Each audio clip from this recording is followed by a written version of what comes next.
Okay, finally, and welcome everybody to the Elixir Festival. This is Miles here from Bali, and this is session 6, I believe.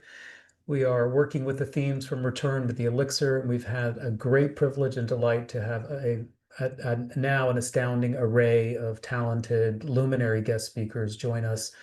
We started off with Chokade Kurtiasa, an alchemist here in Bali, and we talked about the alchemy of the soul during my book launch here, which feels like lifetimes ago, but now, in real time, you can never really tell how long it's been.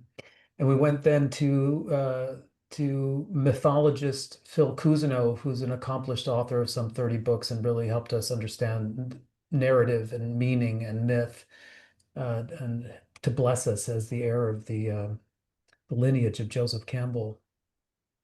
And then we had Lynn Bell, the eminent astrologer, who was really, we went very right brain with Lynn, and she was helping us understand all the textures and contours of the civilizational reboot that we're amidst, and some of the archetypes of the incoming Aquarian age. And then we had Bob Thurman coming straight out of Woodstock up there in his little hermitage, and that was a wild ride. And we were, scheduled to talk about sacraments and the subtle body, but we ended up going into the Bob Buddhaverse, which was just fine by all of us, I'm sure. So I think I'll have a few of Bob's questions for you, Ian, because they are very much related to tonight's conversation. And last week we had Mystic Andrew Harvey, who was really all fire and brimstone about getting ourselves organized for what is imminently a transition into out of the Kali Yuga, and face it, recognize it, and take it head on, or just, you know, just go home, basically. He was not messing around. So tonight we have the pleasure and fortune to catch Ian Baker en route from London to Bhutan. Ian is one of my favorite authors and speakers, an engaging mind, very astute. He does a hell of a lot of things that I admire. He's the author of some of my most favorite books, and including Tibetan Yoga, his most latest book, but also his escapades documented into his journeys in Tibet and heart of the world, and also the secret temple of the Dalai Lama. He's an explorer par excellence, someone who's also a yogi and someone who's a pilgrimage guide and takes people to the power places of the Himalayan region. And also recently the co-founder, I believe, or at least the co-founder, maybe the full co-founder of Vajrapath, and someone who has now intersected with Greece and the ancient world and Anatolia, I believe, which is really the heart of the conversation I want to spark with Ian, because I have similar interest and really just only opened that portal, whereas he's already stepped right through it. So tonight I have the great pleasure of learning from someone I admire whose work is really outstanding and very, I would say very unique. Tonight's conversation will take us into the nexus points between Greece and Tibet and India.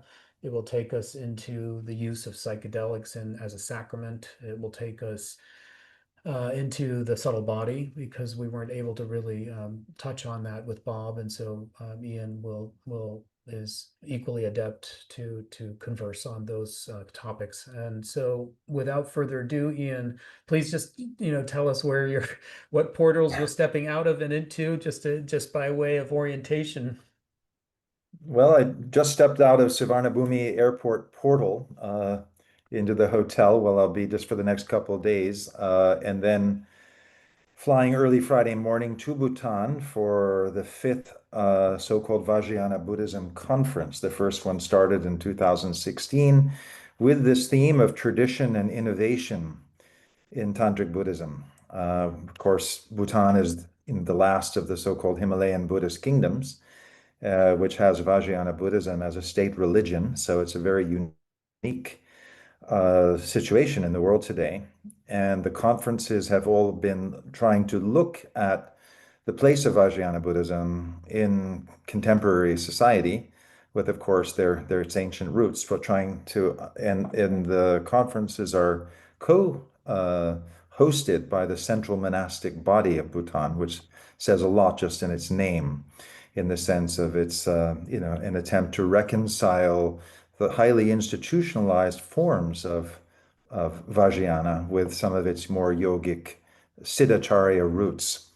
And in this particular, this fifth conference that I'm going to now, it has a specific theme of science, mindfulness, and meditation, where they're trying to look at more and more of what can science tell us, neuroscience. So a lot of what you've been done in your book and your work, I think, is really going to come to the fore. So it's a shame that you're not coming to Bhutan at this time because I think it will be a way. I think the government in Bhutan and His Majesty the King has a real dedication to try to reframe Vajrayana for a younger generation in ways that make it to show its relevance using the language of science to show, what do these practices really do for us.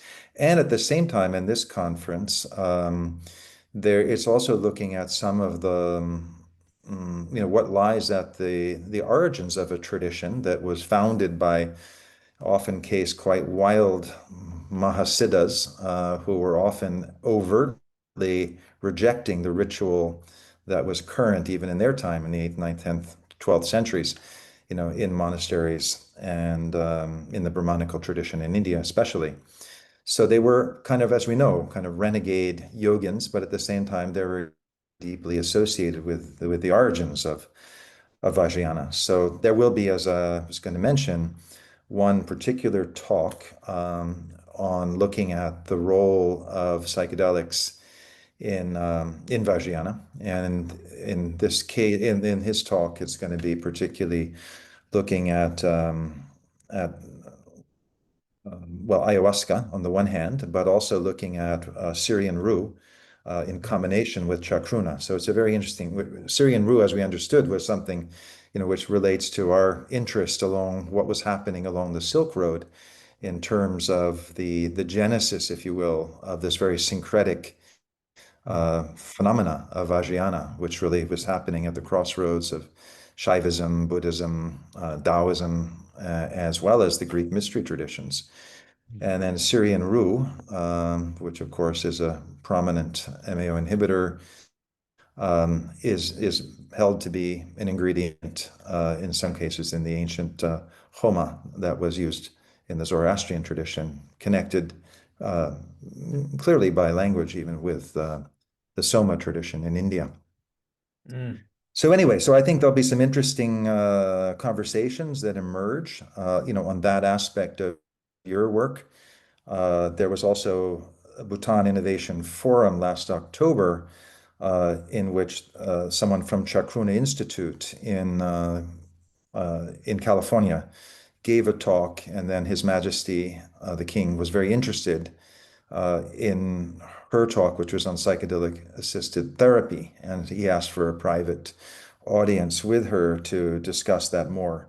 So there's clear interest from the powers that be in Bhutan Mm. looking at the ways in which perhaps a relatively lost tradition of the use of psychotropic substances in the tradition can be perhaps brought back in order to, as I know one of the issues that you discuss in your book is, to what degree even does subtle body, and it's other scholars have looked at, in what degree does subtle body yogas in a way substitute for the direct experience that psychedelics may have in the correct context, been able to bring about that kind of religious experience that religions, in a sense, become a substitute for as they become formalized.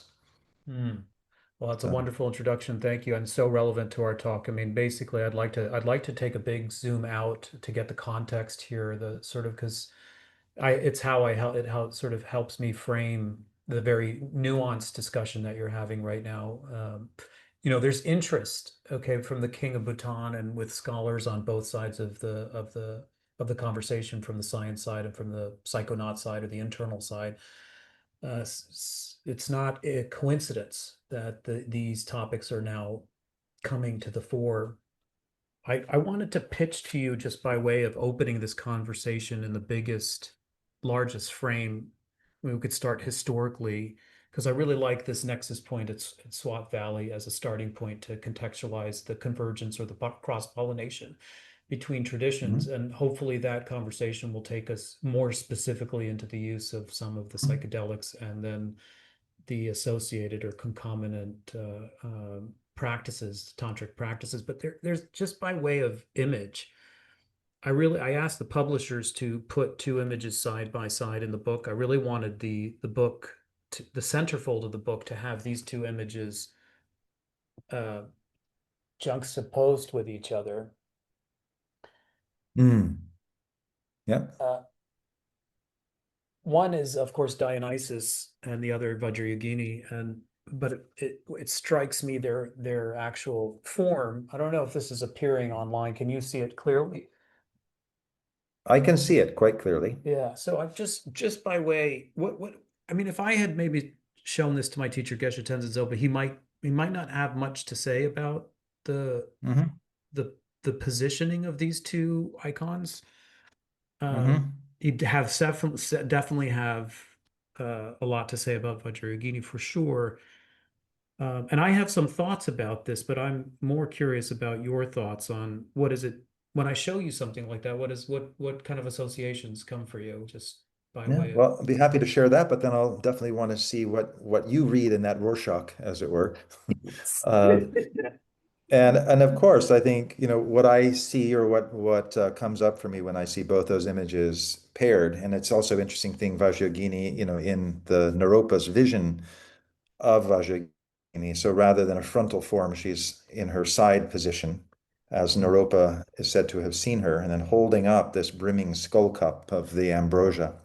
So it's like a celebration. It's like a raising of, what we would have seen in the Dionysian tradition, the riton, the drinking cup. So let's just say, in the Dionysian ancient Greek tradition, it would have been an animal, a bull's horn. In her case, it's a human skull cup. But we're both seeing head, parts of the heads, whether they're animals or humans, brimming with some kind of mind-altering substance. So if we imagine that the Dionysian tradition preceded the Vajrayana tradition, what I think we see, and as we've come to understand it in our own history of intellectual history of the West, this pairing of Apollo and Dionysus, so the Apollonian and the Dionysian, representing something that's of course very prominent in your book, which is, how do we reconcile reason and intuition? How do we reconcile on another level, reason and that kind of antinomian wildness that's really at the heart of the Vajrayana tradition, let's say outside of its institutionalized monastic forms, perhaps. But then there are other things we can say about that too. So what I see in Dionysus, which I think is something that appeals to all of us, who've, grown up 60s, 70s, whatever it might have been. He was, of course, the Yidam for Jim Morrison and the Doors, in a certain sense. His evocation of that idea of break on through to the other side. It was this idea that intoxicating the ego can bring about an emergence of a deeper level of the psyche that perhaps becomes disactivated by our preoccupation with reason and logic and proportion. And again, if we sort of evoke another thing from 60s musicalia, we have, of course, the greatest tribute to all of that is the White Rabbit by Jefferson's Starship, which is, when logic and proportion, have given, fail, we enter into the crazy wisdom, that Dionysus, in a sense, embodies, that some of the Mahasiddhas or even Padmasambhava in his form of Dorje Drolo, which actually comes immediately to my mind when I see the image, because here we see Dionysus with riding on a leopard. We see Padmasambhava in his crazy wisdom aspect when reason and proportion and logic fail to be able to work skillfully with whatever circumstances is one's engaging with, riding on the back of a pregnant tigress, for example, with again the hands raised with, in his case, with a purva and a vajra. But mm, clearly with Dionysus, we see so many images that have come down to us. The whole idea, of the staff, which you evoke again so beautifully, which I hope we'll talk about, and the whole idea of Asclepios and these kind of early, kind of intoxicating diagnostic and therapeutic practices connected with the Asclepia. And Dionysus was in a sense, and how that overlapped with initiatic traditions such as we see at Eleusis, which of course is so important in this overall narrative of the journey, the pilgrimage. What is it that happens in that narrative of time and space that pilgrimage is to bring us into, ironically, a place beyond time and space, into kind of a timeless presence. So I see that with Dionysus. I see the image there of just, the radical presence that we see equally manifested, of course, in Vajrayogini.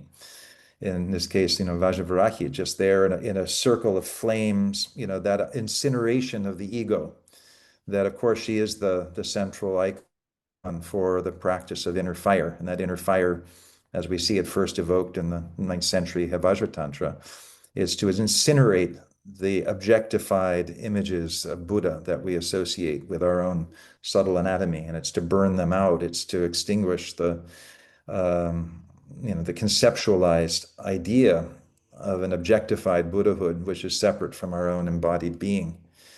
So I see both of that. I see this as the role in the best of cases with the intoxication of the ego, so that something larger within us, a larger aspect of our being, can manifest.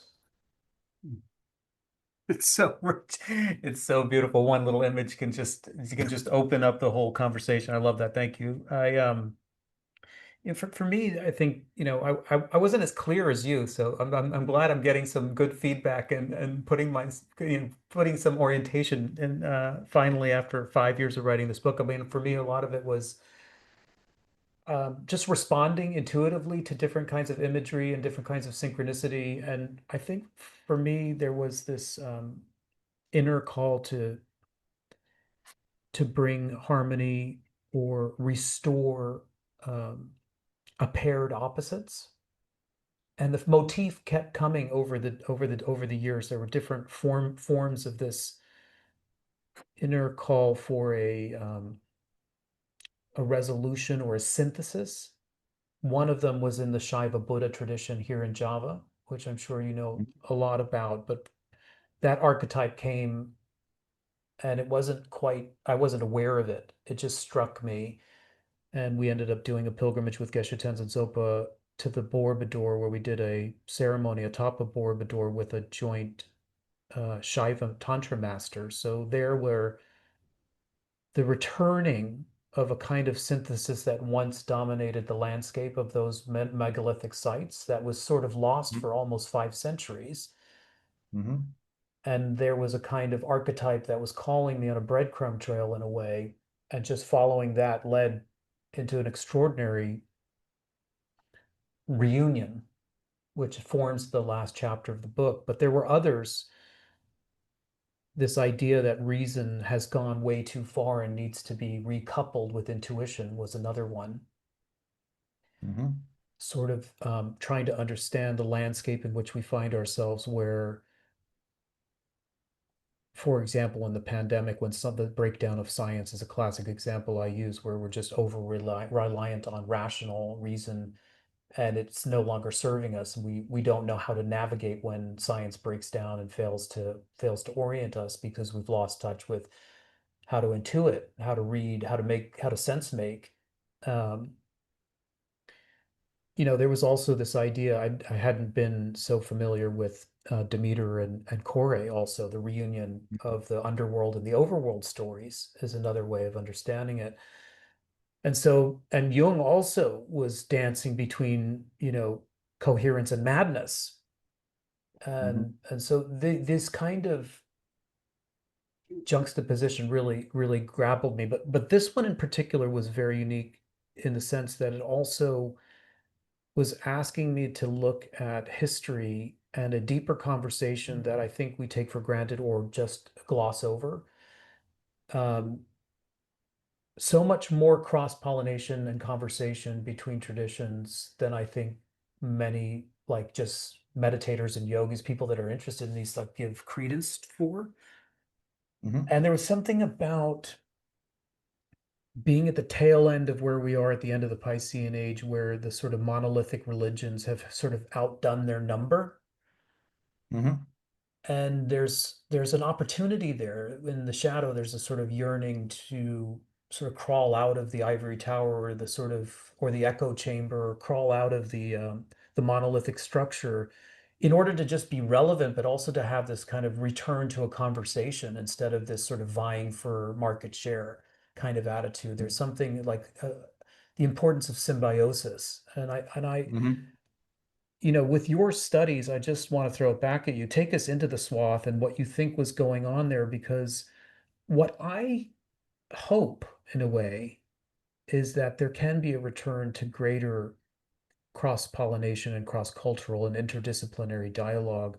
I'll give you one example before I turn it over to you. Last year, we went on pilgrimage with Geshe Tenzin Zopa to Japan, and we were following kind of a smorgasbord menu of the tradition. So in Kyoto, we studied Zen, and then we went up to Mount Koya, which is a sacred tantric enclave of Kukai. And along the way, we were putting Geshe Tenzin Zopa, Tibetan master, in conversation. And it took me a year to curate that pilgrimage and find the right willing corollary, the people Hmm. that were willing to really engage in this kind of dialogue. And I remember Thomas, who was the an American Zen monk who had been there for 40 years or so, he was so on point. I was talking with him. I was like, we'd love to come and have cross-cultural dialogue. And he said, fat chance for that.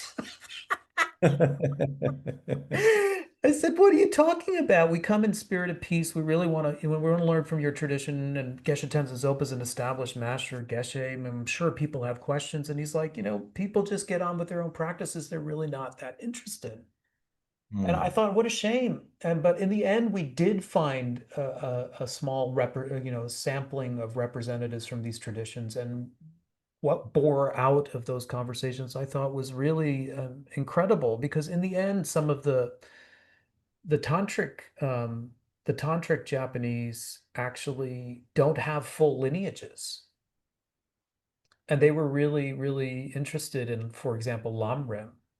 They really saw Geshe Tenzin Zopa as a holder of the Lamrim and were very keen to understand how Lamrim and Tantra work together, how it serves as a foundation, and also some of the other tantric lineages. Anyway, there was something in the book that I was following about the spirit of inquiry and the spirit of collaboration, the spirit of dissolving boundaries, whether it be with Shaivism, whether it be with other Buddhist traditions, and with Greece, with the ancient Greeks. And so please take us on a journey, take us on a little pilgrimage, because I know you've done these talks before, and you're so good on what may sort of pollinated in the Swath region. So I would love to just, dream a little with Yeah. you. Yeah. Well, it will be partly a dreaming because I think, SWAT, which has always fascinated, I know both of us, in the sense that it's seems the probable location of the ancient land of Udiana, which is, of course, or Urgyen, or Urgyen Yul, as Tibetans call it. And there's Urgyen Rinpoche. So Padmasambhava, the so-called second Buddha, who came from the Swat Valley, as it's understood, and established Tantric Buddhism in Tibet in the 8th century.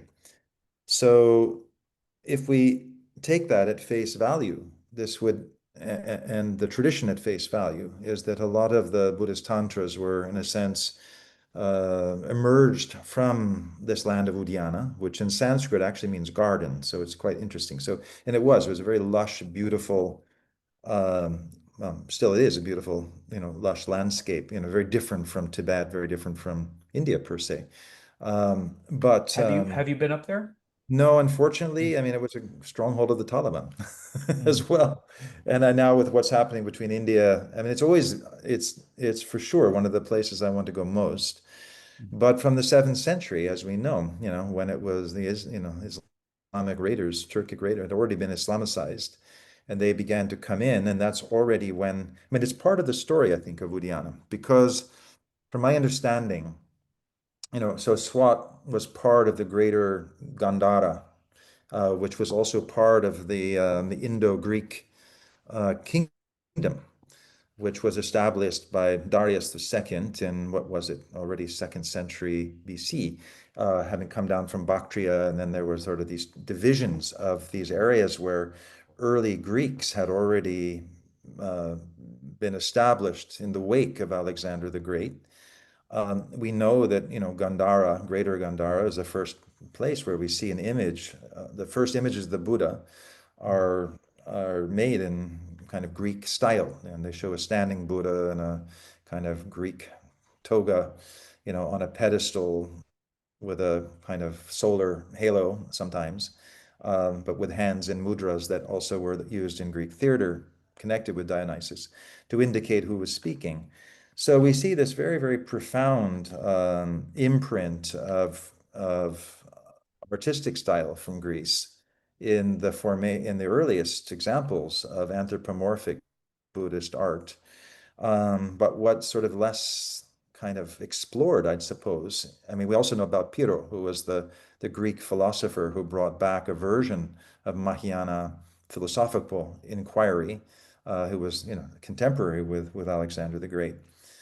But with this idea that the Swat Valley uh, and Udiana was where Vajrayana sort of came to be from, let's say, the 6th, 7th, 8th century onward, is interestingly, in a sense, just after the 7th century is when we have the first evidence of these Muslim invasions coming down from Central Asia that destroyed many, many monasteries and stupas in Taxila and also in Swat. But it also, because that was mostly occurring in Taxila, at least we have this idea. What happened? They didn't kill all the monks. They didn't kill all the nuns. So they kind of went. They had to leave, the destroyed monasteries, which were already well established Mahayana monasteries, and then heading into the mountains north up through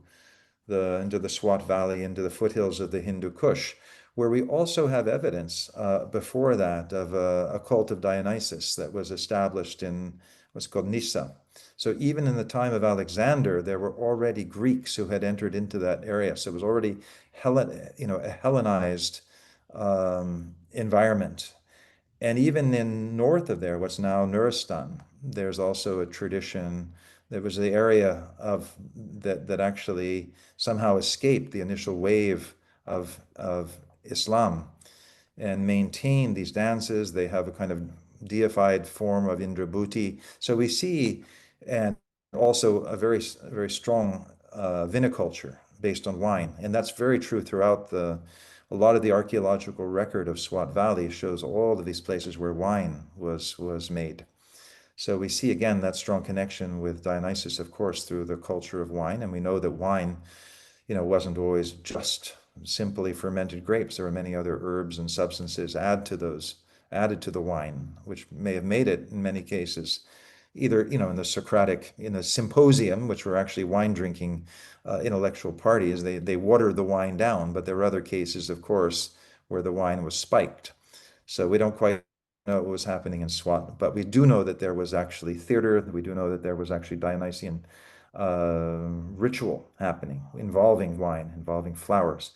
So if one follows that narrative, which is partly imaginal, one imagines these monks, suddenly coming up into the Hindu Kush, and bringing with them their Mahayana Buddhist culture, and in its interface with a pre-existing Dionysian nature cult. In a way, it's the birth of Tantra, Mm. um, in in a sense that we can see so many parallels between the ancient Greek mystery schools and the later development of initiatic tradition within Vajrayana and Tantra. So in my mind, it doesn't. And then with the Guhya Samaja Tantra probably being the earliest of the major Buddhist tantras, the esoteric community, Guhya Samaja. So it sort of says it all in the sense, and we know that that was a very classic um, Buddhist tantra that was certainly not made for celibate practitioners. And so a lot of that, has brought about, over decades, the speculation as to, what do these tantras mean, when they are including kind of ecstatic and orgiastic practices. Is it symbolic union of wisdom and compassion, as the more kind of sanitized and reified analysis would tell us, or can we see a very natural integration of a tradition that, in a sense, embraced the energies of the body? And again, Vajrayogini, the image you showed, is a perfect example, because it's anything. I mean, it's a extraordinarily powerful and evocative image of of the human body in all of its energy and efflorescence.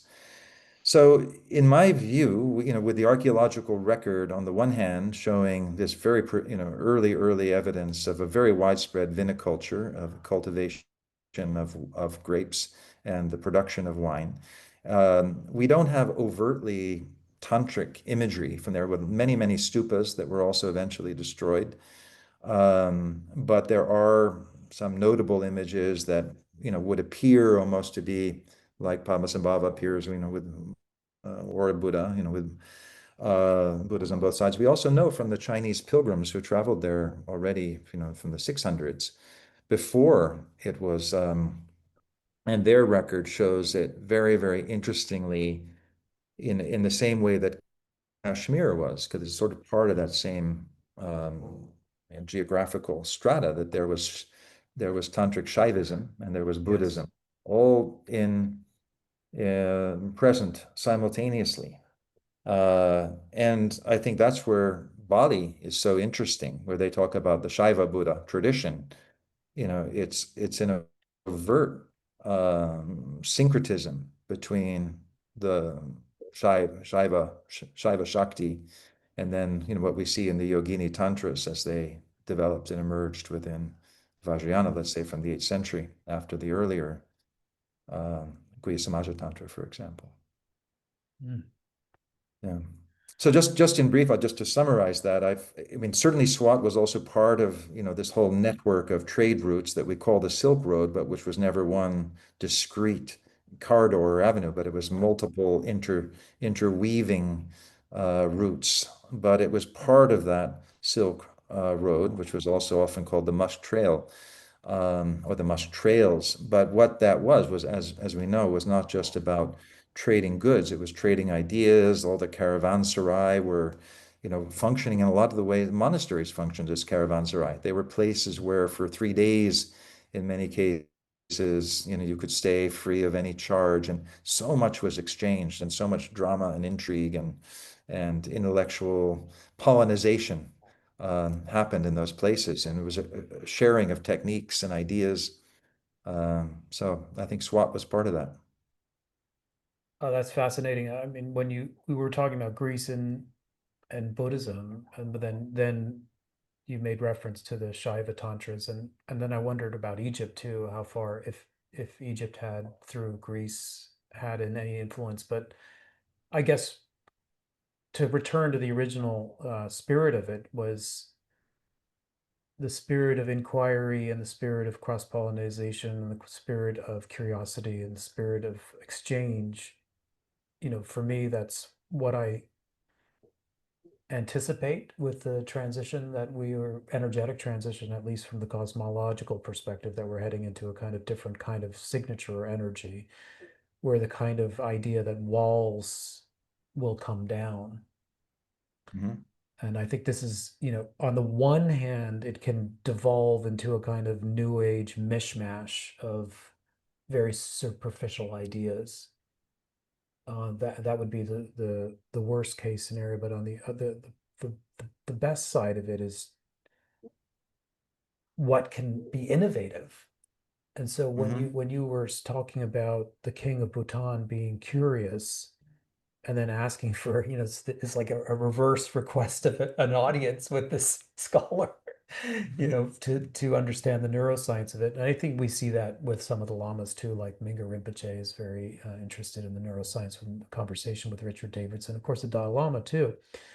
So I think that, the Dalai Lama, I think, very much represents the energy that could really show a lot of promise. And Geshe Tenzin my teacher too, was very, very happy to engage and very, very good at being super respectful and and without getting wishy-washy and sort of allowing ideas, the sacrament of ideas to devolve into a kind of superficiality, like the distinctions, preserving the distinctions seem really, really important.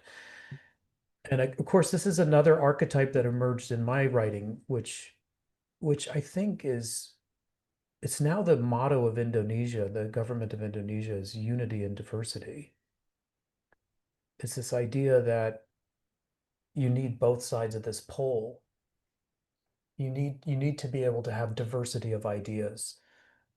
But then there has to be something, some metastructure that holds everything together, whatever that might be. Here in Indonesia, that metastructure is Trihita Karana, this idea that mindful relations with the spirit world and with the land and with each other sort of perfumes or predominates, whereas different Banjar and different esoteric traditions can sit side by side in mutual respect. I think something like that is very much missing. If we Mhm. look even politically, everything has sort of devolved into polarization, and there's no more listening or interest or even curiosity anymore. It's just sort of firm ground. And you as an Mhm. academic, I'm sure you've not so much enjoyed, but seen or witnessed what it's like in academia. It becomes very, the wars of ideas can also be very treacherous. But then when you Mhm. find somebody who occupies or embodies the spirit of inquiry and, both has the depth and the presence of mind, but also is porous enough, and has the kind of confidence to engage. I think some new synthesis can emerge. So that's at least symbolically.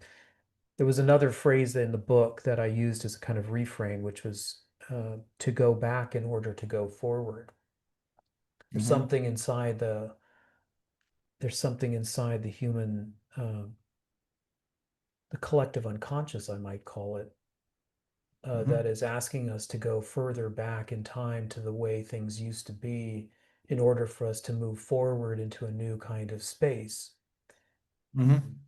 I see that in medicine, for example, like the psychedelic movement or natural medicine. Here in Bali, I have a colleague named Chokade Kurdiasa who was on the first session, and he's really on the forefront of natural medicine. And the things that I've in our musings, the things that he's revealed to me about the body's capability of healing itself are Mhm. miraculous and in a way have been lost. Like we don't believe, we really don't believe we've grown too, in a way, lazy and dependent on modern materialistic and the scientific reductionist paradigm to kind of outsource the capability of the body to heal itself to others.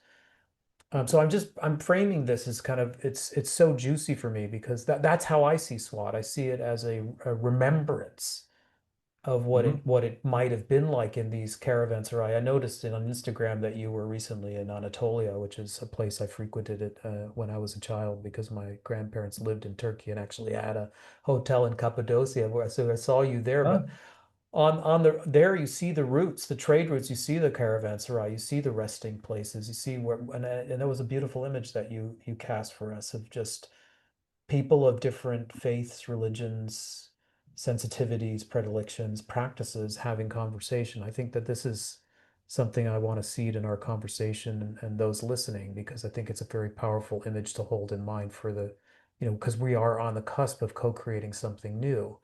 And so I think this Mhm. is a very powerful image. And Yeah. also I've heard you say this, and we didn't mention it amongst the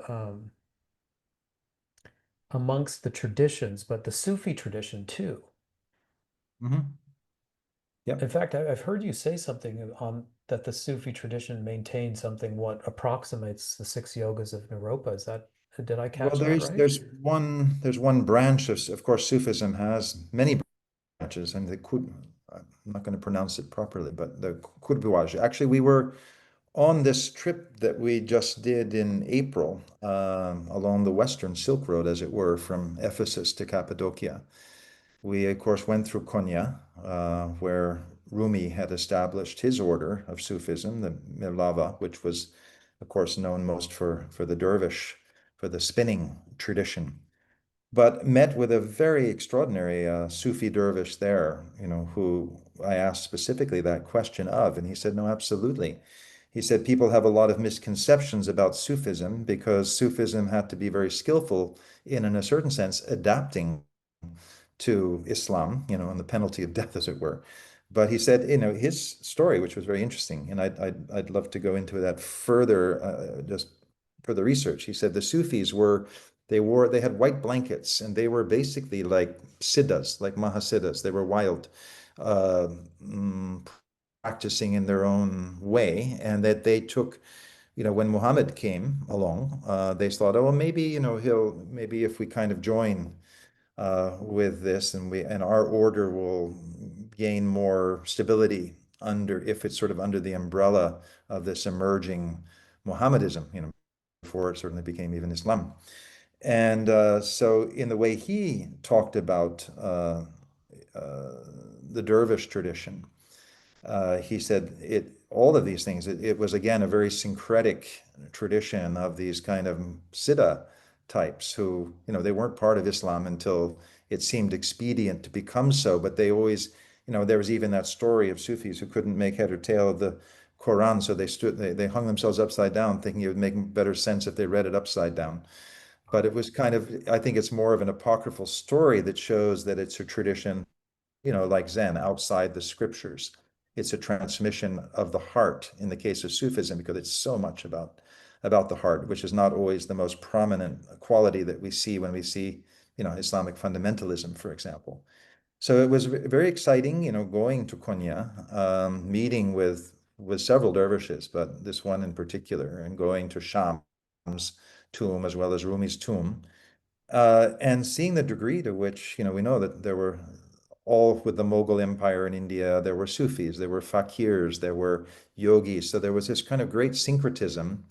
And as you referred to, this whole sort of merging and cross-fertilization of traditions that, what's the difference of a sadhu and a fakir and a Sufi in Kashmir, which is where, of course, Vajrayana was very, very prominent in that same period. So I think there was so much exchange of ideas and exchange of practices and breathing techniques that everybody learned from each other. And you can imagine these caravanserai, for example, as just being places where people would suddenly, there'd be some, traveling Sufi, and everybody would gather around. And so I think this is the spirit, as you say, that's really, the conference that I'm going to in Bhutan, for example, and what you're calling the festival. It is sort of the we need to bring back the exploratory dimension where it's not just people profiling their ideas and traditions, but really looking towards active. It's almost asking different questions. What is it that, and that's where I think this conference in Bhutan may be interesting, because it's looking, okay, what can we, that famous idea in one of the early spiritual songs, the Dohas of Saraha, where he talks about sometimes, it's about trying to measure the immeasurable. Certain techniques of meditation don't do anything because, if it's analytic, you're just measuring the immeasurable. But in a certain sense, at its best, this is what science does allow us to do, is to investigate and evaluate something in a way that's repeatable, and where, we attempt to measure the immeasurable. Uh, and so I think, some very interesting thoughts and ideas may come from it. And also the thing you mentioned, which I think is so important now, is going back to the origins of trying to, take things that we've sort of inherited as being set in stone. But as soon as we begin to take it back a bit further, so for example, with Vajrayana Buddhism, it has its own narrative of how it emerged, and, Vajradhara, taught by the historical Buddha when he was 80 years old and kind of hidden, and, things that don't quite make sense historically, especially when you think of Kalachakra Tantra with so much historical nuance that dates it very clearly, to the third decade of the 11th century. But that doesn't sort of fit the mythic narrative in this case. So I think what's important is looking at how and then some of the figures like Vajrayogini and her connection with, the practices of Chandali, which Tibetans translated as Tumo, the fierce woman, the fierce fire. But we know that Chandali, what it represented, it's in the Kalachakra Tantra. It's also so in the same time when it was first formulated, the six yogas by Tilopa, for those of the people here familiar with that, it was already emerging in the described in the Kalachakra Tantra, which was a few decades later, perhaps, but there were already practices um, almost identical, in early Shaiva sources, working with this idea, and I know I'm jumping ahead a bit, but with the subtle body, with this idea of activating uh, a kind of metaphysical anatomy within our own physical form. And that's in a certain sense what we see with this identification with these meditational deities such as Vajrayogini, Tara, Vajrayogini, all being forms of that divinized sense of being that we identify with when we identify with that alternate avatar, as it were, rather than with our own flesh and blood.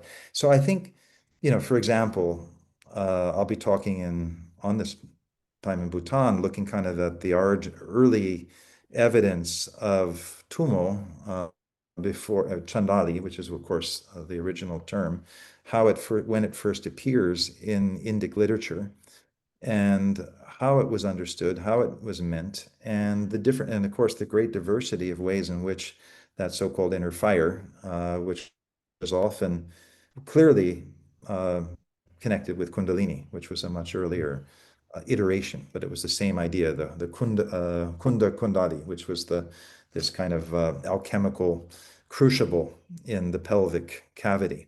So very, very much in a practice of inner alchemy, working with fire and working with that wonderful phrase that you've invoked throughout your book of the Soleil and Coagulant, this idea of, we dissolve on every level, even our traditions that we hold most dear, and then we reconstitute them in a way where they come back and we come back revitalized in a way more connected to that source, that matrix from which it all emerged. And Vajrayogini is an example of that. When we look at the goddesses on the Silk Road, it's another, from Isis in Egypt to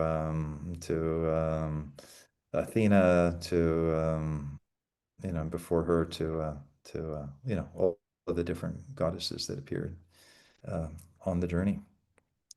Well, since we're already there and your time is precious, I wanna let's take a stab at just framing some of the psychedelic Hmm. usage because you're already in the Chandali and you've already mentioned this sort of subtle body crucible at the below the navel, which serves as a sort of transformational vessel. Um, but we have both the outer and the inner versions of this alchemical process. So from the medicine side or the psychedelic side, and then the corollary on the in the within the subtle body. Hmm. And particularly these two words, the root ambrosia and amrita. Maybe we can start there and throw in soma there too, if you could just take us on another Hmm. pilgrimage, Ian. It's pilgrimage time with Ian, even though he's such a weary traveler right now. Uh, no, I'm fine. My energy is fine. I had a little nap when I got here, and then we're on, so I'm no worries there. But no, when you speak about Amrita, And of also, course, let me do yeah. this. Okay, you can do it scholarly, and I would listen for hours. But tell us, what is it Hmm. about this material for you personally? Because Hmm. there's not too many people that I can find that are really on the nexus of these subjects. So what is it about them for you? Hmm. Um, well, just to jump way back, and not to give it too much attention because I think, then it will take us off course. But certainly when I was 16 years old, and with an older friend who, without my even knowing what I was doing, introduced me to LSD, and then sent me off and went on a journey that, at that critical age when I had no sort of framework for it. And I couldn't go back to it's a long story, which we won't go into, but it was a life-changing event that particularly for me, the apotheosis of it was at the top of a tree, communing with caterpillars and birds and an infinite sky, and this being part of a tree waving, and it was just, it was so different from anything. I mean, at that time, in my big preoccupation as a 16-year-old was mountaineering and climbing. So I was always interested in that sense of being at the edge of things, that sense of pushing boundaries.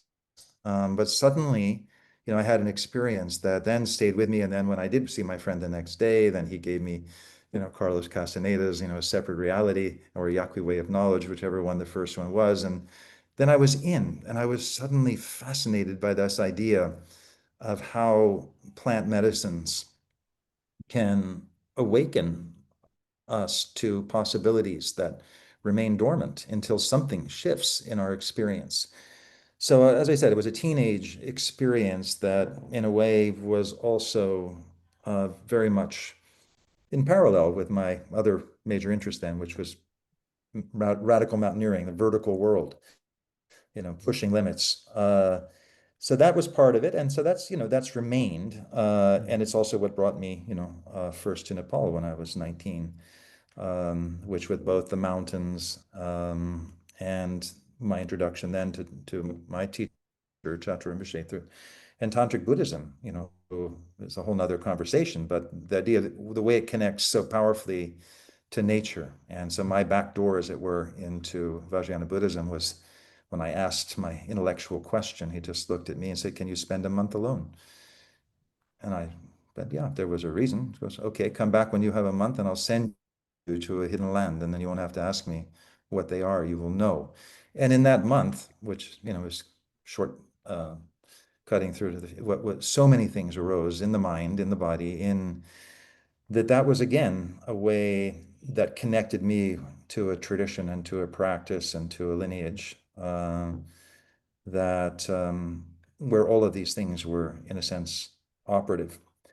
And I was fascinated then looking through, and because that all happened when I was still in college, I came back from Nepal and I was just, very, very interested in how substances were, as it appeared even back then in the 70s, at the origin of religion, and that religions were essentially substitutes for the transformative experiences that religions try to, in a sense, recreate, or, and we see that even in all of the traditions. So then, if that is there sort of secretly, if the mystic experience is what all religions in a sense have tried to codify and to recreate, all, if sometimes only, as we know, in symbolic forms, from books like The Immortality Key, the work that Father Tiso, who will also be speaking in Bhutan at this conference, and the work that he was doing, with together with Right. the book, yeah, exploring the idea of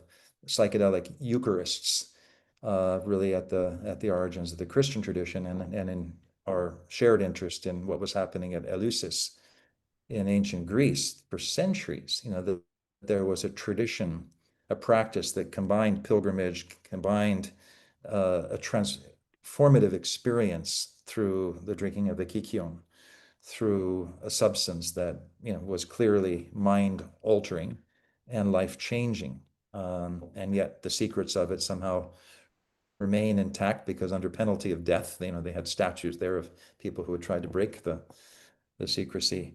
So there's always been that interest, where does Amrita, this elixir of immortality, the deathless state, it's the same basically as ambrosia, that we see etymologically in the Greek tradition. How do these come together? Where does Soma, the earliest written records in the human race, in the ancient Vedas, and at the heart of them is the Rig Veda, speaking about Soma, in which that wonderful just line, I have drunk Soma, I have met the gods. So this idea that a divinized human state, that perpetual longing we have in order to enact and embody our highest potential, was somehow there encoded within some of the earliest language that humans have ever produced in the Rig Veda in this case. And then, of course, we see that, with the analogous traditions across Central Asia, with the Zoroastrian traditions and its connections again with the fire ceremonies, the fire sacrificed in case of the Vedas. So it's a personal, something that evoked for me. And I've seen, as I'm sure, everybody here on this video has seen, from our time, let's say, in the university days, college days, high school days, whatever it might have been, for a lot of us, I think we were awakened, as it to an interest in Eastern traditions through the sometimes accidental uh, use of a substance that suddenly altered our perceptions sufficiently in order to make us realize that the world was more than the way we had thought it was. Not that it necessarily required that, it's just that certainly that was the case for many. Um, so that's how it came up for me. And I had a particular interest in Soma, which I think you may know that the work that I did in northeastern India a few years ago. Oh yeah. That's now been there's a book that came out. It was published by MIT Press called um, what's it called? Expanding Landscapes, a global history of psychedelics. So in Mm. that the chapter there, which was looking at a living soma cult, because soma has always been a mystery. What was this substance? What was this combination of different plant substances? And in this case, it was a living soma tradition, which had datura as its key psychoactive ingredient, combined with many up to, I think there were 24 different ingredients that were combined. And so I've been kind of pursuing that uh, research in that Kaula Tantra Mm. tradition and finding that there were other formulas. And so I think it was Soma was something that was really about the state of being. I can't even really just call it a state of mind because it's the body and the mind transforming simultaneously. Um, that, in a way, brings us to that state of pure potentiality. Uh, and I think Soma, when we look at the correlations between what's described in the Rig Veda as becoming commensurate with the realm of the gods and what we see, in a living tantric use of Soma in Bengal, it was very much the same. It was this idea, and again connected to a goddess, the blue-throated goddess Nilkanta Tara, who Mm. emerges out of the blue tide that basically starts to take over your field of vision. And it can be terrifying. And as the practice and the different use of mantra, meditation, meditative concentration, breathing techniques at different stages of the successive the rounds of drinking from the clay vessels that the soma was drunk. So I find all of that fascinating, how a substance could be used in a support for the kind of practices that we're all familiar with and engaging with in one level or another. But rather than seeing them the way the Maharishi Mahesh Yogi sort of dismissively talked about, perhaps because there was excess use of drugs in Rishikesh in the 1960s, early 70s, he said, taking drugs and meditation is like putting your feet in two different boats going in opposite directions. And maybe that was the case when the Beatles were there, everybody else. But, I think now in a different era, we're able to perhaps look more, and so much research, even scientific research on, the incredible therapeutic use of psilocybin, for example, and different ideas of microdosing as opposed to the macrodosing that was for sure happening back in the age of the White Album. So, so I think now we're at a time when we can begin to look. We certainly in my book Tibetan Yoga, as you know, there was a chapter called Mm. Potent Solutions that goes back and looks at the early history of the use of psychoactive substances in Vajrayana Buddhism. So I think it sort of opens a door to begin to look at the possible ways in which um, psychedelic psychotherapy, if we want to call it that, and the practices that in a way can be done to make those experiences, to set and setting, um, and to in a sense make the practices in more to bring about the result, so that view, path, and meditate the view, the meditation, and the fruition all can be kind of experienced. But again, as you said, it has to be done in ways where it has sufficient sense of either internal or external guidance, so that one doesn't just fall into the uh, inflation of yeah, Narcissism.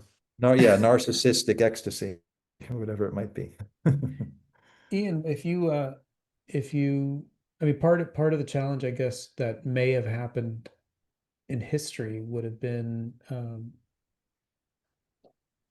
the prevailing attitudes deeming it sort of um, too risky, or there's also this idea that it would have broken vows. Um, Mhm. Historically, are you one that suggests or uh, feels that it's probably these traditions may have gone underground, and maybe the prevailing or predominant tradition that came forward would have adopted a more symbolic Mhm. subtle body variant in order to maintain.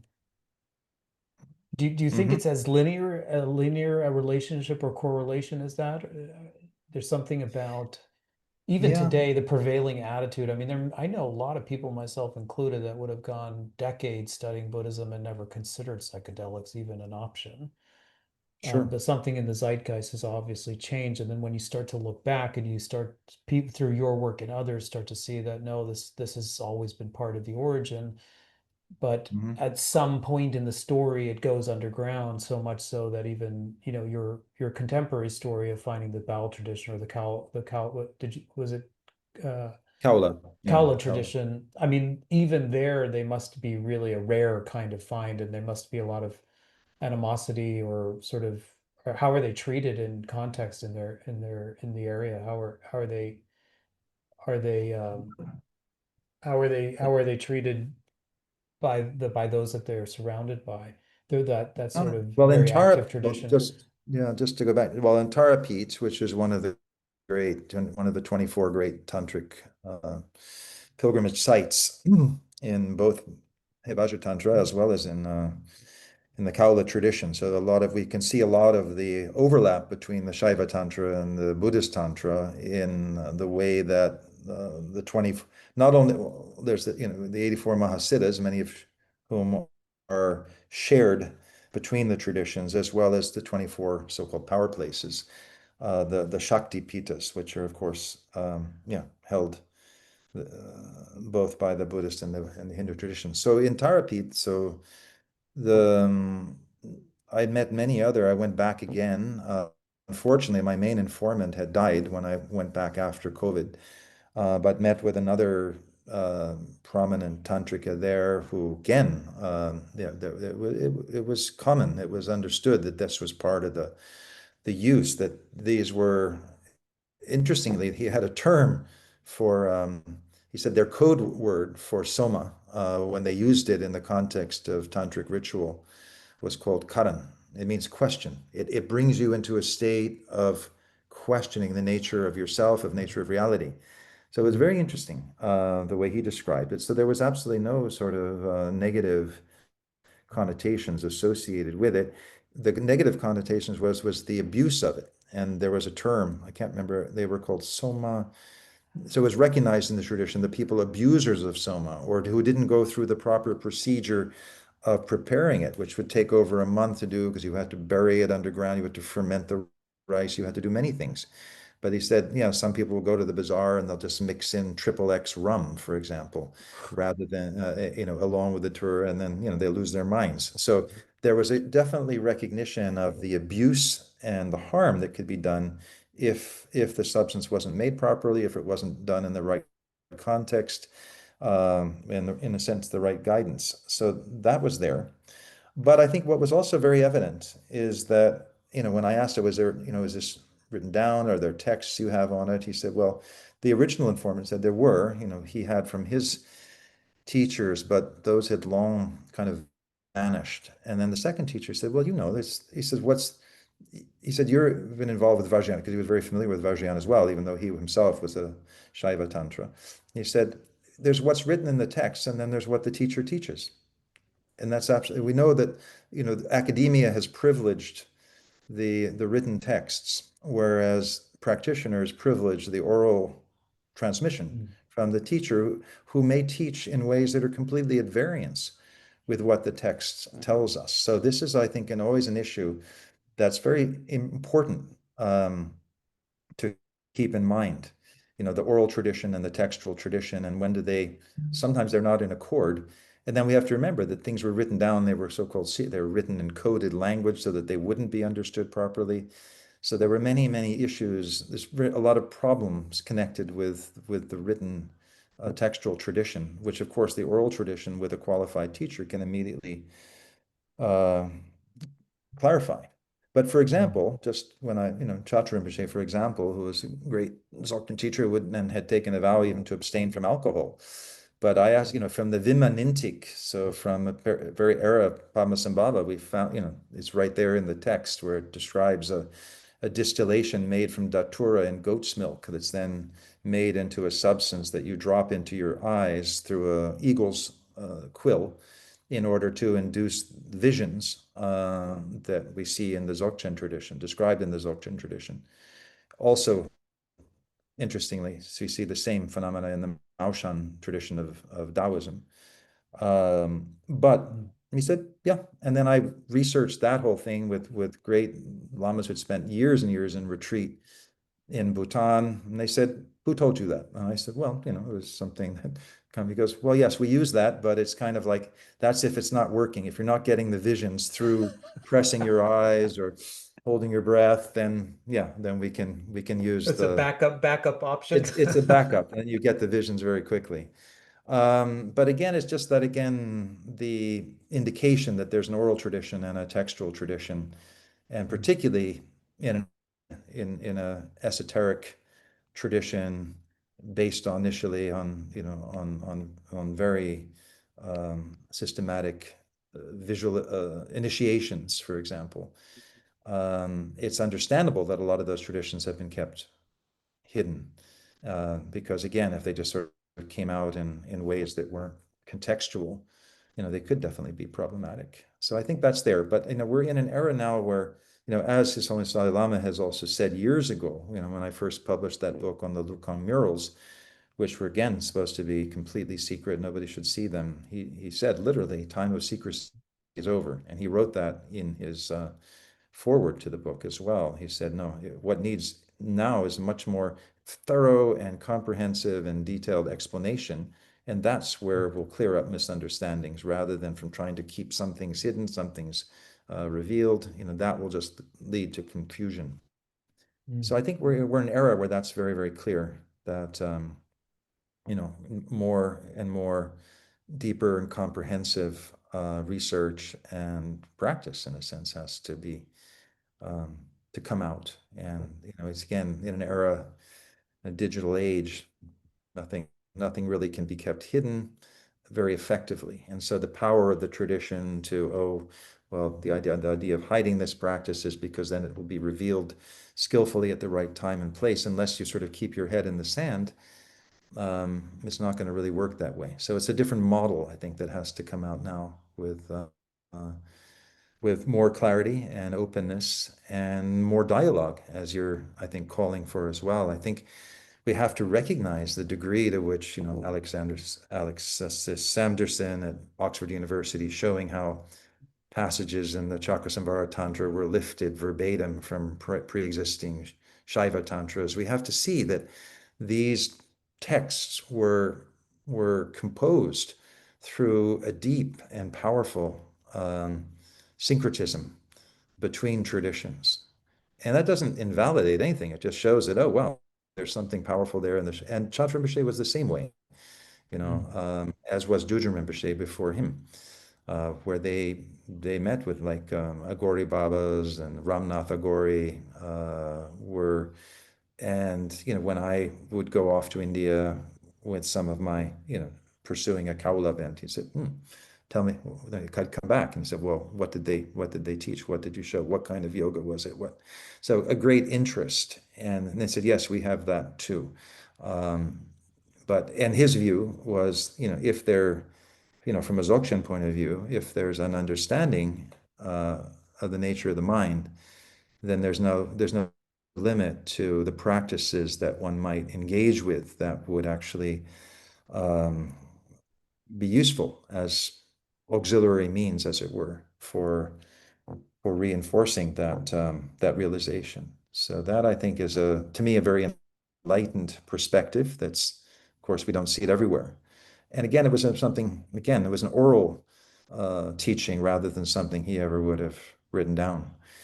Um, but I do think that it's critical, and the context, set and setting, has been long before Timothy Leary. Set and setting was crucial. And just to mention something, when I went to Eleusis um, uh, 2, 3 years ago. It went with an archaeologist who took us on that whole 13-mile route from The Athens. sacred way? Did you walk the whole We sacred didn't way? walk the sacred way. We drove Uh, it, but we stopped at all the critical sites. We didn't have time to walk it, but we stopped at critical sites.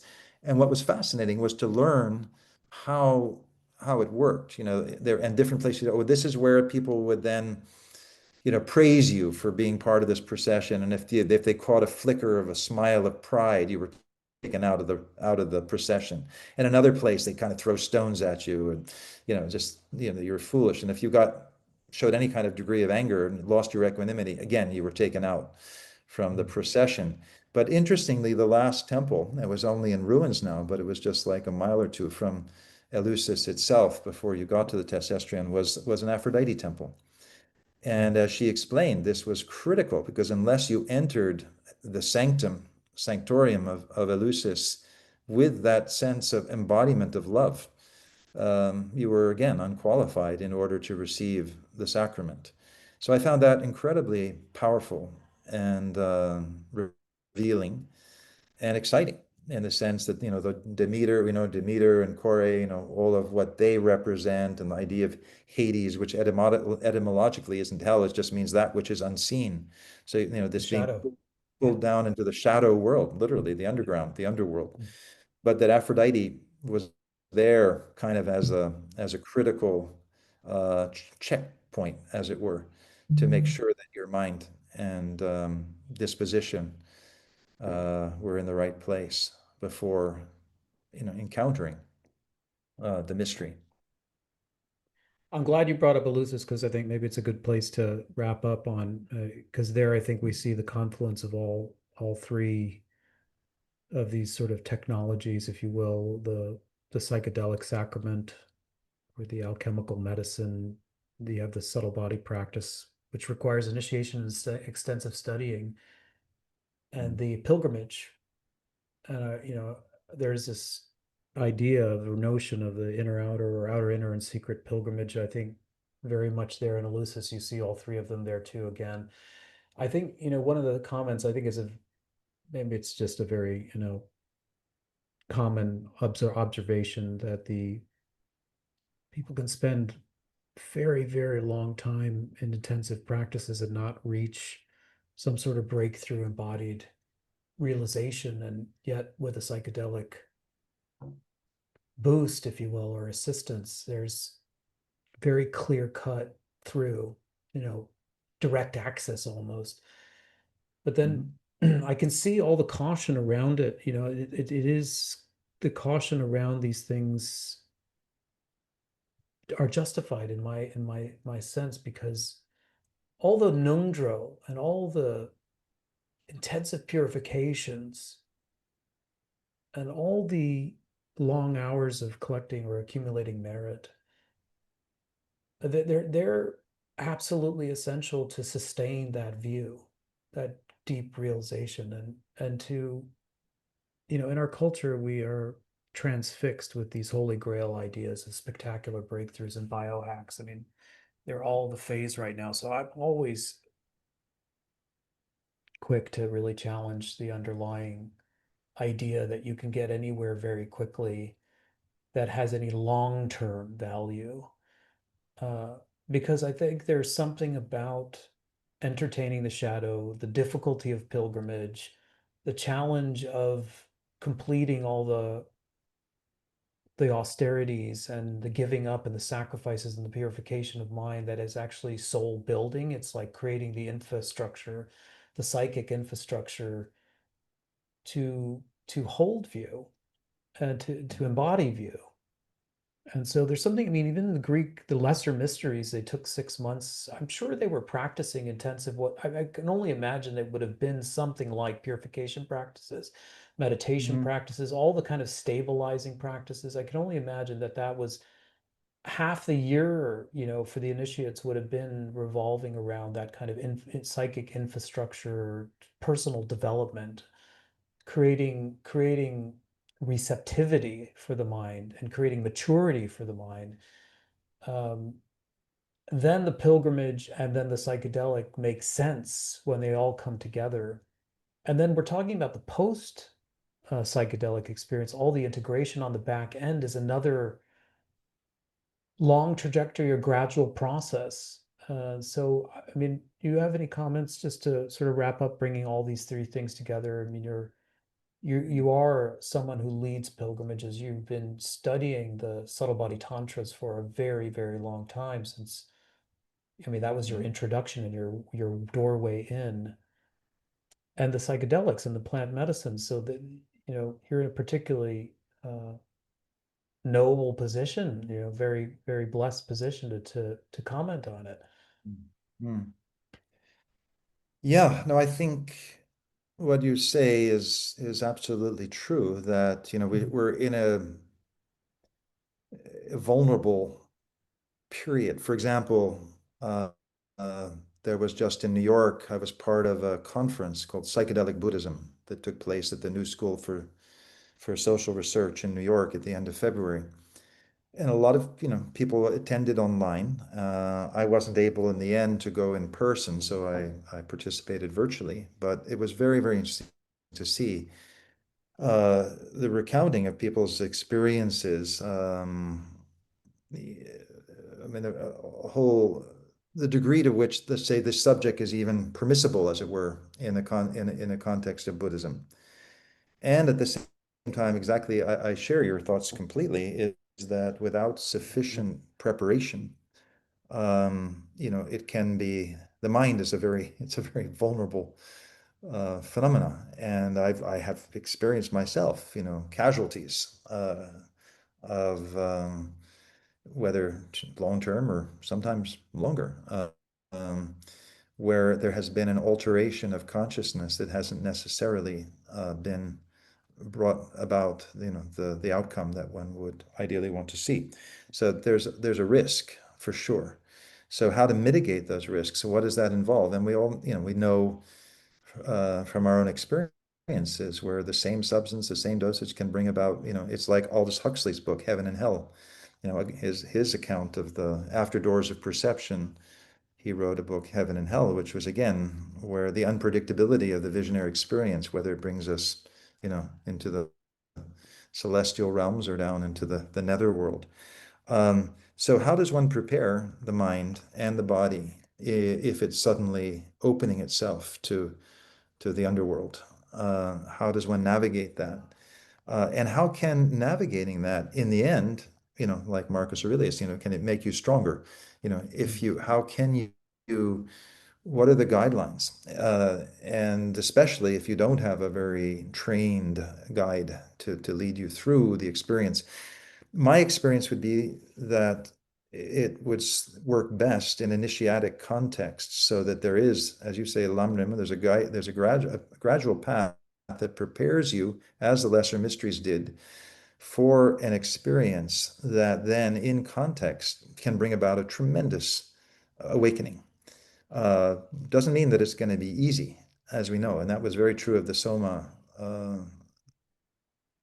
phenomena at Tara Pizza as well. I mean, it was all very, very clear that you could be confronted by the what would, and then that's, as it is in ayahuasca ceremonies sometimes, then that's when the prayer, that's when actually, brings one through to a state of beatitude after thinking, after going through the dark night of the soul. So it's, again, it's a powerful alchemical journey. Uh, so preparing people for that and preparing sessions for that, I think is absolutely critical, and complex. Bob Thurman, as you said, there were some questions you asked, but would be, of course, perfect person to ask that from his earlier time at Millbrook, in the League for Spiritual Discovery, which was based on the transformative use of LSD, and yet, it had its own um, complexities involved. So that would be my view. How do we bring the subtle body practices? I think are fundamental. They're so-called completion stage practices, but as we know, in the higher path, the creation and completion are, they're never separate, really. But those kind of practices which are directly working on that gut-brain axis, which is affecting our neuroendocrine system, if they're working well, they're already going to be providing microdoses of dimethyltryptamine from our pineal gland, actually, which is really what it's about. So when we raise the inner fire, when Kundalini, we can have the Kundalini crisis and syndromes, but it can also have that awakening experience of the endogenous psychotropic substances in our bodies, our subtle bodies, as it were. And Yeah, so as you're describing it, yeah, I'm sorry to interrupt, but no, no, it please. made me reflect on there are equal, maybe not equal, but there are a good number of risks with the subtle body work as well. I mean, I'm thinking back to the Geshe Michael Roach Diamond Mountain incident that happened decades ago, where there's just a lot of suffering that was created. Um, Mm-hmm. um, because I know they were monkeying around with some what they thought were uh, completion stage practices and long retreat, and all of it supposedly comes from an authentic tradition, but the outcome was horrendous. And so I think, Yeah. there were no psychedelics there, and I think there was some unsavory personalities and some probably misuse of practice. And again, so I just think there's Yeah. risks and limitations even from the subtle body side that I just wanted to interject there because as you said, we're talking about a very subtle, the mind is very subtle and vulnerable. And again, Mm-hmm. this again comes back to being in good proximity with a qualified teacher, a qualified guide. Um, so I just wanted to, I'm sorry to interrupt you, but it occurred to me No, like no. there are risks all over the place and why should we be surprised about that? But I guess it's just on us to make sure that we have a coherent conversation about all the risks and not to Mhm. just assume that, on the one hand, psychedelics are becoming more accessible and there's a growing number of clinical research to indicate that it's very successful with certain populations of trauma, for example. And shouldn't this just be a very good thing? And people going in droves to Peru, for example, for 5 sessions of ayahuasca. But but the fact of the matter is, I get these phone calls and people coming after the fact, disoriented and having trouble with integration, for example. And then Mhm. I guess on the other side of the spectrum are people who have been very dutiful and diligent and devoted and have either not achieved some quite high realization or that they might have expected or anticipated for such clocking such hours, for example, or they run into these lung, we might call them lung disturbances that just Mhm. absolutely, wreak havoc on their nervous system and can create actual whole full divisions in a sangha. So Yeah. sorry to interject, but I just had to say something on that with about that. No, I'm glad you did because I think this idea, just as you were saying, the lung disorders, this sort of disordered nervous system that can arise not just from substances, but can come from practices that one is not sufficiently prepared for, or the nervous system itself isn't able to handle. Or it's often like Paracelsus, the alchemist. It's whether it's a poison or a medicine it's a question of dosage. And I think that's also true with certain practices. We can see people who have go crazy with a Wim Hof method, and they're just doing, Kapalabhati, Bhastrika all day, and they're just hyperventilating and become completely, kind of lunged out, as the Tibetan expression would be. You're just completely neurotic in a way. And that can be from overdoing certain practices. It's just like overtraining on any level can cause issues. So again, I think this is where proper guidance is so critical and complicated, especially, in the age we're in now, where people are wanting to take more self-responsibility for their practice, for their own way that they choose to integrate, Shaivism, Buddhism, shamanism, and we can see the common nexus in all of that. And I think, as you say, we're moving in a way where those boundaries that were perhaps stricter in past times are, it's just too easy for people to see the common, what unites them and the availability and access that people have. But how to keep coherence in the midst of productive chaos is really the challenge.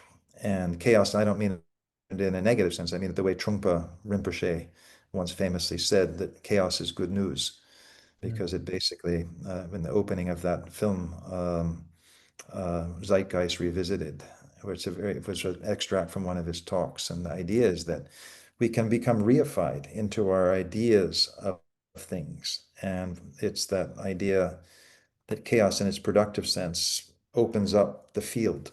And then it's exactly the dissolution that comes before the reconstellation, your solve coagula. So it's the alchemical process of opening up. But unless there's that guidance for the productive integration, then one's left to drift in a world that may lose meaning and lose order and lose coherence.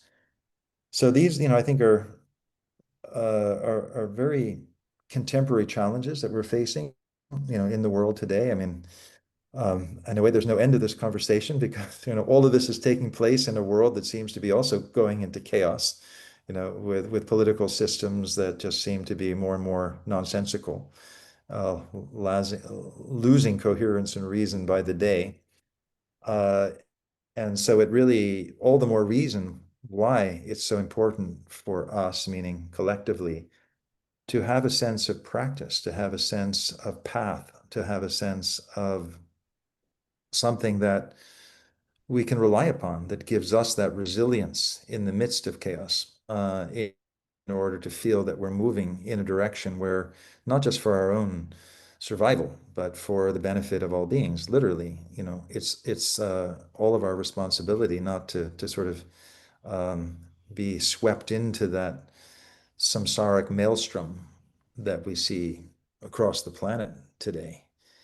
And I think, just to go in that direction, there's where I think, returning with Elixir, is the ultimate, the important metaphor here, because going back to Joseph Campbell, the archetype of the separation, the discovery and the return, this Van Gennep's idea of the rite of passage, in which we have to leave which is familiar and go through that kind of productive liminality, that space between, that bardo, really, as it were, and then to come back in that way, which is the communitas, which I think is very, when we look at it in the anthropological terms, that was sort of what comes out after you've kind of given up, let go of what's familiar. There's a sense of communitas that comes back, ideally, which means that it's together. It's not you're coming back alone. You're coming back as part of a inseparable from, the human community. And I think that's critical in all of our spiritual work today, to feel that we're in this together, and we're looking for open dialogue and communications. We're looking for tools that we can apply that will, bring about the intended results in the most efficacious way, safe way, but at the same way, that are powerful enough to bring about that breakthrough and that transformation. Mm. Yeah, I mean, last comment here, that so we wrap up and I let you get some rest. You're in your caravanserai there.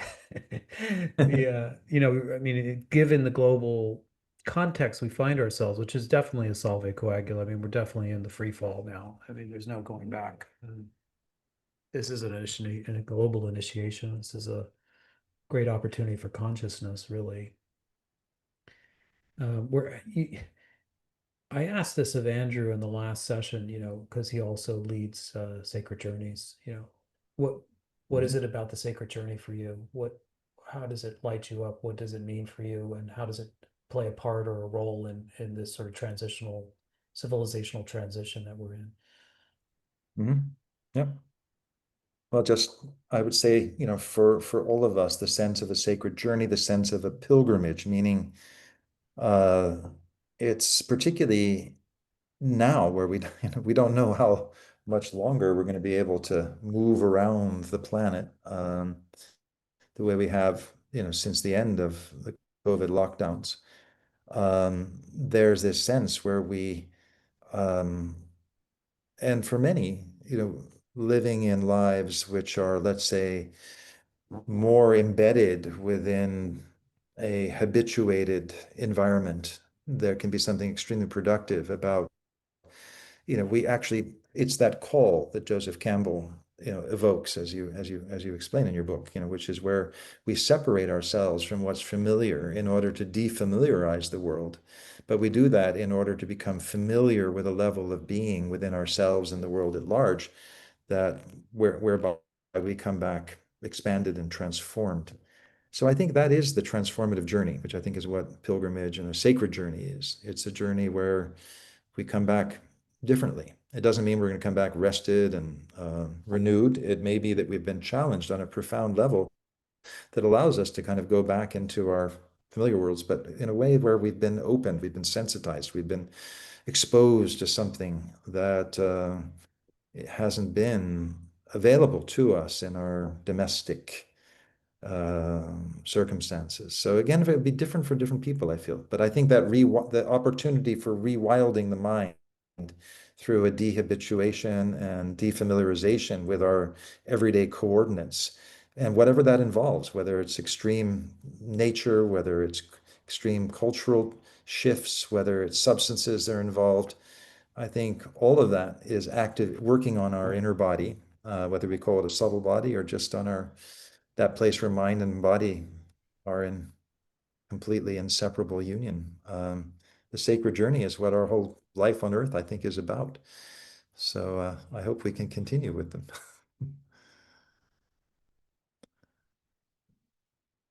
Um, so Miles, you've frozen for the moment. Miles, are you there? Hello? Does everybody else hear? I'm just curious. Yes. Yes, Okay. we are here, but seems like Miles disconnected. We have very terrible connection here in Bali. I understand. I see. I see. Okay. Well, we'll give him a minute more maybe to reconnect. But anyway, I just want to say I'm really grateful for all of you who have joined this conversation. And yeah, there's Miles is there. Yeah, Miles went into the liminal state for a while there, I think. We Sorry didn't about see. that. I was swallowed up by the bardo, and that's Yeah. probably a good cue that we should wrap Okay. up. I was going to thank you. I mean, if you want to just share, just tease us with your upcoming pilgrimages. Yeah. I'm curious. I mean, I know that you were in Cappadocia, so when is Cappadocia going to happen? Because it looked like you were on Discovery, so I'm sure you've got one in the works. I'm actually doing Turkey next year myself too, so I'm curious Good. Well, we'll have, what other yeah, there are plans do other, you have? yeah, other journeys. I mean, I have to catch up on writing this year, so there are two trips which but I'm actually doing a trip for National Geographic on the Silk Road through from Uzbekistan to Kazakhstan, Tajikistan, which is it's going to be for me a treat because I don't have to organize anything. I just have to go and talk. So That's why I that's love you, on Ian. they I call mean, the fives. I have these dreams and you actually live them, so that's why I love you. So that will be happening in September, and then with Dr. Nita a trip in November, which anybody here would be more than welcome to join. And that's going to be It's called Vajra Fire, the wild wisdom of Drukpa Kunli, which is really the wild wisdom of the Mahasiddhas. So it's looking at this Mahasiddha tradition in Vajrayana Buddhism that, in a sense, precedes the institutionalization, of which Drukpa Kunli was this very notable Tibetan Lama who came in the 15th century and kind of shook things up. So we'll be following in his footsteps and looking at some of these key narratives involved with his sojourn in Bhutan, and that will be in the second 2 weeks of November. And then I think a very, very special trip, which just been confirmed for anybody who might be interested, will be posting that soon on Instagram, is in early December with Kulavaduta Satpurananda, who is this amazing Shaiva Kaula yogin, who is also a Vajrayana, very strongly Vajrayana Buddhist, was very connected with Chatra Rinpoche, which is how he and I first connected years and years ago. But an extraordinary being. So we're going with him to mostly to Ajanta, Ellora, and Khajuraho, sort of looking at the art and practice of Tantra at that interface of the Shaiva and Buddhist traditions as it expresses itself in art and architecture and practice in India. So that will be beginning of December. So that's the end of this year. That's all packed into the remainder of the year. So Yeah, I know. So we'll see. unbelievable. Yeah. Ian, thank you so, so much. It was so kind of you and so generous of you to spend so much time with us on your transition from London to Bangkok and en route to Bhutan. I wish you all the best for the conference and for what's happening there on the ground. This was certainly a very stimulating and enriching conversation, which I, of course, expected. And I just want to thank you for all the work that you do and for being in touch with me, the endorsements you wrote for Return with Elixir, and how gracious you've been with all your mentoring and time, really setting me straight. So thank you so much. And we look forward to reconnecting somewhere, maybe Turkey one day or somewhere in Bhutan. We really, really would Somewhere love for that. sure. Or Bali, or who knows Or where. Bali. Yeah. Well, yes. I mean, I have a cabin, little cottage here for you anytime. You won't have to deal with my kids. It's a private little cottage. It's there for Okay. you. Well, thank you for that, Miles. And Write again, I just want to, you can write your next book there. well, that sounds good. But in the meantime, may your book have the influence it should have, because it's a very, very powerful narrative that I think all of us can find our place in, and I think the world needs that right now. So I just want to really thank you for the work you did in pulling all that together, and in your work now to contextualize it in this larger frame that you're doing through this festival of ideas and sharing of ideas. So thank you for that. I'm seeing messages on the side, but if I'm supposed to leave, I'm just going to say, all I'll say, if people are sending me messages, to Burma, work I'm going to do there. Burma right now is sort of off the charts, unfortunately, but I would love to go back there as soon as possible. Otherwise, anybody's very, very welcome to reach out to me. Miles can give you my contact. Otherwise, it's going to be simpler. It's just ianbaker108@gmail.com. But again, it was wonderful to see all of you here to participate in this conversation, which of course is collective. So thank you all, and I'll let you go. Okay. And thank you, everybody. We will see you next week with Sarah Janes, interestingly, is a reviver of the Asclepion. She's a lucid dream practitioner, and she's going to continue this conversation on the India-Greek sort of cross-pollination, which will sum up or wrap up the festival. So everybody who joined, thank you so much. Ian, take good care, travel well, and we will see you all next week. All my best wishes. Thank Bye-bye. you. Bye.